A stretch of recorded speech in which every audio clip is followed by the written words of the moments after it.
Tita Boy! Ikaw! Susunod ka. Ano ba? Pinagpapawisan tayo. Ano? Ibulong mo na lang dito. Ibulong na lang dito. Ibulong na lang mo namin mamaya. Matotrouble ba? Hindi nakakatawa. Nakakatawa po kasi. Ay, nakakatawa naman pala. Katuwaan lamang po ito. Ano? Sige. Hindi ko na kayo sabihin. Oo, it's funny. Hindi naman pala trouble. Sige nga. Sino? Para malaman natin yung konteksto ng kwento. Piling ko may bubulong na lang. Ibulong ko na lang. Ibubulong na lang? Ikaw naman sabi niyo dito, Boy. Tawa ka na. Tawa ka na.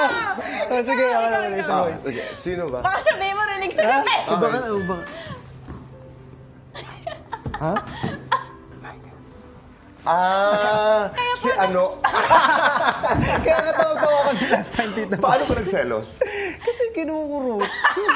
Hindi ko nga ginagawa sa kanya yun eh. Kinonfront mo yung guy? Hindi po. Sinabi ko lang sa kanya. Pero may alam yung guy, may ideya yung guy na nagselos ka dahil kinukurot. Paanong kurot ba? Malaka? Paano? Ako sa sample. Ikaw ako sa inyo. Ganun po. Tapos kilikili, ganun. Ayun. Yes. Oo, okay. Doon ka nagselos. Oo, okay.